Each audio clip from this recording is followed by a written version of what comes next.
Hey everyone, so One Piece chapter 1017 just came out, and we got one major event and one major reveal. So, let's start with the big event, which was Tama giving the order, right? The order to basically everybody who's eaten those dongos or gifters to switch sides over to the Straw Hat Alliance. So, this has obviously created a huge ripple effect, and however it goes from here on, it does look like the Straw Hats have essentially, or the Alliance's side, gotta refer to them as the entire Alliance, they're not in this alone. So the Alliance's side has, it looks like for the moment, basically evened the odds and turned it into a fair fight. So we saw in various rooms, right, Jack and Inuarashi, particularly Who's Who and Jinbei, that the Alliance's side was outnumbered in the first place, right? So the one-on-one matchups that they'd been set up with weren't really technically one-on-one matchups. So I think especially with Who's Who, I remember when Who's Who was lined up with Jinbei several chapters back, right? We got that panel of Who's Who in big cat form just chilling, and all of these other weird furry cat costume people just surrounding Jinbei, and it did not look like a fair setup for Jinbei, right? So I was wondering how that was going to be resolved, if Jinbei was just going to take care of all of those other guys, the others, the henchmen, the red shirts essentially really quickly, and then move on to Who's Who, because it clearly was not a one-on-one setup. But I'm glad that Oda basically set it up in a way that is addressed, that it's not just Who's Who plus all these other guys don't matter. Those guys did matter because a big deal has been made out of how dangerous the gifters are, you know, in large numbers, and individual gifter is no problem to somebody like Jinbei, of course.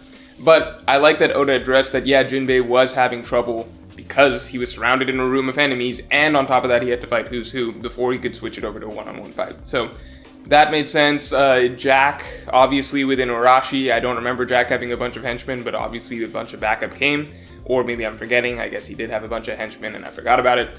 But I like that the playing fields have been even, and it kind of explains away why the Straw Hats in any sort of individual matchup 1v1, why they would not be just outnumbered by the fact that, you know, other henchmen are going to arrive and make it not just a 1v1. So I like that. I do think that it would have been nice if maybe last chapter or something like that we first got to see, you know, someone like Jinbei struggling with the fact we could have checked in on them and seen that, oh, they're struggling because that there's a lot of numbers that they're up against, same with Inuarashi or something like that. And then this chapter kind of switched that with basically Tama resolving that problem. Rather than the moment that we see that Tama is going to give the order, that's the moment that we're told, hey, there was this problem going on that you guys didn't know about, but it's okay now because Tama just gave the order. You know what I mean? Like, so having seen Jinbei struggling like maybe a chapter ago or 2 chapters ago with a lot of the numbers, and then this chapter having Tama give the order to check that off and turning it into a fair fight, I think I'd have like maybe that would have been a little better for me, I suppose, but it is what it is. We've basically resolved the problem of too many numbers against the Straw Hat Alliance, at least for the moment it looks like, right? Other things that we found out about, Luffy's, you know, we saw Luffy being rescued, or we saw the coming rescue for Luffy a couple chapters ago, but this chapter we did get to confirm that Luffy is safe, sound, on board. They're just pumping water out of him, nothing new there. We've seen this before in Arlong Park and all sorts of other places. I wonder how many times in the series we've seen somebody like making Luffy like spout water out of his mouth because he's been underwater for too long and he's a devil fruit user who needs this specific pumping water out of him treatment, right? So Luffy should be back. I don't know what the ETA on that is. It really should not be too difficult of a trek back for him because he's got a lot of ways he could make it there. He's got that very useful Gomu Gomu fruit, which we've just realized is a big deal in this world. So, you know, he could stretch up there maybe. I don't know if he extends all the way to Onigashima. If he really wants to, he could gear forth up there, chill for maybe 5 minutes, let his haki get back up, and then go after Kaido. I don't know, but as soon as Luffy's back, conscious and everything like that, we should expect him to be heading right back over to Onigashima, so fingers crossed for that happening soon. Besides that, right, the little skirmishes that we got. So, well, let's start with Sanji. Not much more to say here other than, okay, it seems confirmed that Sanji versus Queen is happening. We were not all crazy when we believed towards the start of the arc that Sanji was going to fight Queen.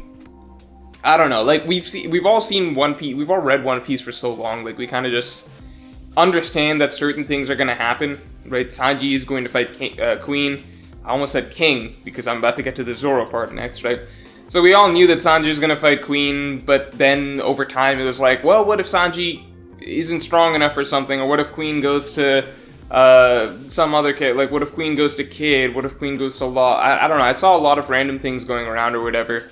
But no, I mean, it's the fight happening. Sanji's going to fight Queen like we all expected. So Queen's hybrid form, hybrid cyborg form. Queen's a ugly dude. That's all I got to say. In his hybrid form, it's just a weird, ugly-looking monstrosity. It should be a good fight. It should be a really good fight because Sanji, I've talked about in past videos in my One Piece fights analysis, how Sanji, we get really good fights out of him when Sanji has to use his brains to combat the opponent as well as his brawn, right? So it's like a little bit of cunning is usually involved in Sanji fights. I think Queen, because he's got, robotic weaponry, as well as chemical weaponry, makes for the perfect opponent for that. And Queen has a bit of a history with him, right? Not him specifically, but his father. So hopefully we get a little bit more out of that. And now that I'm thinking about it, what about Germa? I need to try to remember this, that we still don't know what happened at the end of Whole Cake Island. I think we've all just kind of just accepted this as a loose end. This needs to come back into play. What happened to Germa, and how is Jinbei back just perfectly fine after such a big deal was made out of the ending of Whole Cake Island and how all of their fates were, basically hanging by a thread or in some sort of completely unpredictable state, right? So I think that there is a big explanation that we are waiting on. I hope that we get it soon. I mean, we are talking about Vince Smoke Judge and the Germa here again. Jinbei is here. Big Mom is here. Like, all of the, someone should address what happened back in Whole Cake Island at some point soon. I'm hoping, I think, it will happen. Besides that, Sanji fine. Zoro looks like he will be fine because, and I totally forgot about this, the minx, it was commented on way back in Zou, right? I think I wouldn't even remember this if I hadn't seen someone spreading around on Twitter recently, which was the minx back in Zou had some sort of a fast way of healing, and that was commented on, but it was mentioned in a very low-key manner, right? So it was not really a big panel like, oh, the minx heal really fast, how they heal so fast. I think it was an offhand comment that I think actually Zoro might have been one of the ones to have meant to have brought that up. So it was a very offhand comment in a panel, but it was planted a while back that there is something that the minx have up their sleeve besides the full moon. They do have like another little card up their sleeve that allowed them to recover much faster than would have been expected. So that's what's going to be used to help cure Zoro. I don't know if it's a cure. I guess we'll find out in a little bit whether or not it's essentially a cure. It will get him back into fighting shape, right? So my understanding is it's either a cure, but he'll just feel twice the pain later on, but it will cure his bones, or it's going to temporarily fix his bones, but then break them twice as bad. So you understand there's a difference between, like, will his bones still be broken at the end of this? You know what I'm saying? So is it actually fixing his bones and he's just gonna feel pain that's twice as bad after all of this? Or is it gonna temporarily get him up to fight, but then his bones are gonna be twice as broken after this? So there's a difference between feeling the pain versus actually having your bones be twice as broken as before. So I'm gonna assume it's the pain one. That's what it sounded like to me. Let's hope that's the case for Zoro. I mean, if he broke every bone in his body, that he's just gonna have that be doubled down on going forward. I think he's gonna have to put his dream of World's Strongest Swordsman on hold for like a year or something like that. So let's hope that that is not the case, right? Let's hope that that is not the case. Yeah, besides that, I think the Zoro stuff checked off, Sanji stuff checked off. Chopper has a side effect, right? So he goes chibi mode. Reminds me very much of, Luffy's previous side effects to Gear 3rd. Actually, it's pretty much exactly the same thing. You can get, gigantic for a little bit, and then the side effect is that, Luffy is put into a chibi form, Chopper is put into a chibi form. Don't know if Oda was thinking about it like that, but it's pretty much exactly the same thing. Will help sell more merch, I'm sure. I would like to see Chopper still get a fight, so hopefully this is not a long-term situation. So let's see how that goes. And then besides that, right? Besides that, we've got Jinbei versus Who's Who. I really like the fight setup that we've got because, you know, Rokushiki, it felt like it was going to be a big deal going forward for like a little while during the CP9 arc. And then I like how Oda has used Rokushiki since then, which is that it's a technique. I mean, the techniques of Rokushiki are kind of mixed into a lot of characters' fighting styles, usually from the world government. So it is a world government sort of trained thing. So I mean, we see vice admirals like Momonga. I believe Momonga used Rokushiki at one point. Maybe it was Momonga, maybe it was Dalmatian. I think Dalmatian, for example, has used Rokushiki. There are, you know, there are mixes. Virgo, obviously. There are instances of a lot of high-ranking government members using Rokushiki, right? So I like the fact that Rokushiki is a mainstay in the series, and it's just kind of mixed into a lot of characters' fighting styles. That feels, I don't know, it just makes the world feel a little more real. I know that's a generic thing to say, but it does make the world feel a little more real. Like, there is a special type of martial art, and some people have picked up on aspects of it. Clearly, it's part of some government trainings and everything like that, but not all government agents take the time to learn all of the intricacies of Rokushiki, but they have picked up some aspects of it, right? So, getting back to that, Who's Who, this is the first full-on Rokushiki user I think that we've seen, since CP9, and it's interesting to see how he uses it. I think I especially liked the Fang version of the Rankyaku. Unless it was, I gotta check again, maybe it was Shigan, but I'm pretty sure it was the Fang version of Rankyaku, and we have not seen that before at all. I also did like during the CP9 arc, all of the CP9 agents had their own little twists on how they use their Rokushiki abilities. So I would like to see a lot, like, I like to hope that Who's Who can use a lot of what they did. For example, moving with Iron Body, like Jabura was the only one who's able to do that out of CP9. I wouldn't be surprised if Who's Who can do that as well. So I think just getting to see Rokushiki again is going to be it's going to make for an interesting fight, particularly because I think that Jinbei, in my opinion, has an extremely boring fighting style. I think, in my opinion, far and away the most boring fighting style out of any Straw Hat. It does seem to be mostly slow punches with shockwaves. I think basically that. He's not exactly a fast character. I think it's mostly slow-paced punches that have shockwaves. I think he did a kick against Watatsumi, but it's mostly gonna be punches, I'm pretty sure.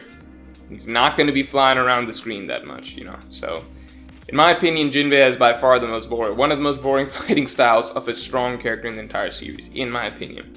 By the way, I can no longer dislike Jinbei that much because I learned recently that, you know, how Oda says that all characters have all the Straughts, you know, if I had to give them a real world nationality, you know, Luffy, I think Luffy's Brazil, Zoro's Japan, things like that. So I learned recently, apparently Jinbei is India, which means I have to like him now, which is just disappointing, but it's what we've got. So, yeah, I'm a Jinbei fan at this point, so it's unfortunate that one of my favorite characters' fighting style is so bad. But luckily, he's got a matchup with Who's Who, right? And Who's Who uses Rokushiki. So I think at least, you know, if you've got a boring martial artist, match him up with a really cool, fast martial artist with a wide variety of techniques. One-dimensional character fighting style versus six-dimensional character fighting style. At least it makes for some, you know, at least it'll make for a good martial arts matchup, right? So I think that was one of the few ways Oda could have given Jinbei an entertaining fight. Happy to see that. The interesting part of the Who's Who situation is, of course, the history that the Gomu Gomu no Mi is an important devil fruit, right? An important devil fruit to the world government. Why? We don't know. We don't know. I mean, I will say that, okay, let's just talk about Who's Who himself really briefly, I guess, before we get into Gomu Gomu no Mi, but Who's Who... I like that there's an interesting little bit of history associated with him, which was that he was a shining star of the CP9 at one point. 12 years ago, he lost his job. Not just lost his job, he didn't just lose his job, he was sent to jail for losing this Gomu Gomu no Mi, because that's how important the Gomu Gomu no Mi was. So, keep in mind, Rob Lucci, Who's Who was compared to, right? Rob Lucci is thriving and well and promoted to CP0 at this point, despite having, you know, allowed all of Enies Lobby to be raided by a small group of pirates, lost Nico Robin, and basically was partially responsible for the entire judicial island of the world government being Buster called to hell, right? That entire island was destroyed on Rob Lucci's watch. But none of that compares, he got a promotion, right? So he's in CP0 now. So none of that compares to losing this Gomu Gomu no Mi. So keep that in mind, all right? Maybe Oda wasn't thinking exactly about the consistency of that. Obviously, Lucci took some time off from CP9. Probably was not... probably was hunted a little bit, I suppose, but he's worked his way back up to CP0, so maybe, maybe Lucci did some stuff that we're not aware of that got him back in the world government's good graces, whereas Who's Who did not. It is interesting to me that they were rivals at one point. To be clear, that's not to say that Rob Lucci back then would be comparable to Who's Who now. Obviously not. That dude lost to, like, pre-time skip Luffy. But it does make sense if you think about, like, well, if they both continued getting stronger, well, Rob Lucci right now, who's a CP0 member, I wouldn't be surprised if, like, Who's Who is, like, close to him or something like that. Who's Who is a top member of Kaido's squad. Not quite a calamity, but probably just under the cusp. And Lucci's a member of CP0 at this point, so God knows how strong Lucci is at this point. I mean, if any of those, anime-only things of Lucci versus Sabo or anything to go by, then we know that Lucci has gotten really, really strong. So the idea that they're probably similar in strength at one point in time and probably maybe still are similar in strength, that would be interesting to think about. But all of that aside, the Gomu Gomu no Mi. I got nothing for you. I don't want to talk about it too much here because I guess I could, I can think on it, look at it several different ways, and maybe there's a good theory to come out of it, but I don't want to, like, force speculate some stuff that when I really don't have an idea of why the Gomu Gomu no Mi would be important, other than it belonging to an important pirate in the past. The one thing I will say is that there is an interesting little direction that it does feel that things are sort of shaping into recently, which is, sort of reveals that there is that Luffy may be the next Joy Boy, something along those lines. Not in a reincarnation sense, hopefully, but the idea that the world is waiting for a sort of chosen one, that there is a sort of title of Joy Boy, that Luffy might be the one to fulfill certain things that people are waiting for. So already it's starting to shape into Luffy being a sort of important figure in a certain way. I don't want to say yet in a predestined way because we don't have enough information, and I like to think that's not the case. But it is sort of shaping into Luffy starting to fit more of the traditional Chosen One hero type or mold, or possibly fitting into that, right? This idea that the Gomu Gomu no Mi is a very special devil fruit sort of adds into that conversation, right? In that not only is there a special role that Luffy may be about to fill, but may have been destined to fill, but he also has potentially a very special and very important ability that, was more than we thought all along. So again, this is One Piece. Oda loves unpredictability, so I'm not going to think any of this at this moment. I'm just going to assume that no, Luffy's not some special destined child of prophecy that was always born to save the world or anything like that, etc., etc. But I will say that the addition of the Gomu Gomu no Mi being special, that's not, until we learn exactly why it's special, because it may be special in a way that we're not thinking of or anything like that. Maybe it is just because it belonged to a certain someone in the past, not the fruit itself has special properties. But still, my preference was generally always that the Gomu Gomu no Mi was simply a very normal, arguably a very, very average fruit that was only really good because of Luffy's creativity rather than it having been an important fruit all along. So, that is my hope. I'm going to continue hoping that that is the case, and that this is just an interesting new development, that it is special for some reason, but not necessarily a reason that makes Luffy inherently special for having eaten it. Does that make sense? Does that follow? So, that's all for this video. If you enjoyed, then definitely like, comment, and subscribe. The raid will fail, and I will talk to you all next week.